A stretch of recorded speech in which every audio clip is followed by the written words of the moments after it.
তো আজকে আমরা আসছিলাম ঠাকুরগাঁ জেলার পীরগঞ্জে অরেঞ্জ ভ্যালিতে। তো আপনাদেরকে অরেঞ্জ ভ্যালিটা ঘুরে দেখাবো। আমরা টিকিট কাটলাম, সূর্যের আলোটা ওইদিকে থাকে, আমরা উল্টা দিক থেকে ভিডিওটা করলাম। চলুন যাওয়া যাক। এই হচ্ছে সেই অরেঞ্জ ভ্যালি। এটা এখন বর্তমানে বলা যায় রংপুর বিভাগে এটা ভাইরাল স্থান আর কি। আর আসলে মনটা জুড়িয়ে যাবে। এই যে কমলা, চতুর্দিকে শুধু কমলা কমলা এবং মালটা। অনেক পর্যটক ঘুরতে আসে এখানে। গ্রাম হচ্ছে মালঞ্চা, আর এই বিশিষ্ট ব্যবসায়ী এখানকার জুয়েল চাচা বাগানটি বানিয়েছে। আপনারা দেখবেন চতুর্দিকে আরো অনেক পর্যটক ওখানে আছে।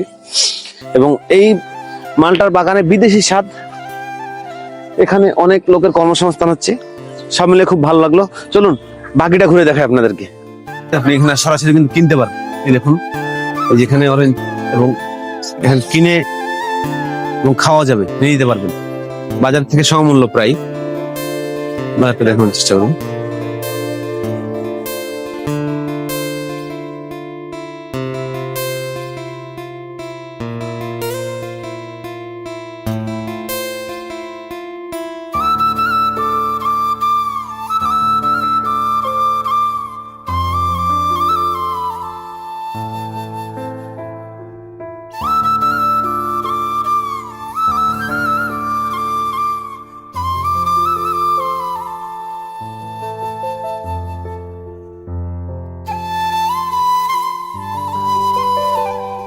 এই যে আপনারা দেখলে, লক্ষ্য করলে দেখতে পাবেন যে দেখুন, প্রতিটা গাছে পর্যাপ্ত পরিমাণ ফল রয়েছে, যেটা আমরা ইতিপূর্বে টেলিভিশনে দেখেছি, শুনেছি গল্প, অনেকে প্রবাসে থাকে তারা বলেছে।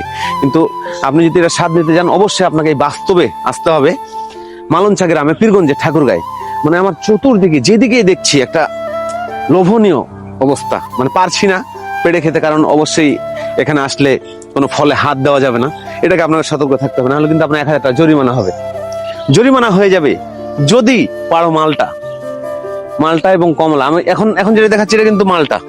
এই দেখুন মালটায় যে একটা আপনার এখানে গোলাকার আছে, যেটা পয়সার মতো ছাপ, অনেক সুন্দর। এবং আমি খেয়েছি, স্বাদও অনেক ভালো।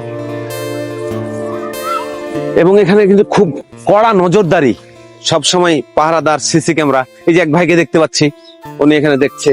তো এরকম আপনারা সবাই আসলে কিন্তু ওনাদেরকে দেখতে পাবেন। আর অবশ্যই সবাই ভালো থাকবেন, আর আপনারা আসবেন এই অরেঞ্জ ভ্যালিতে ঘুরতে। ধন্যবাদ।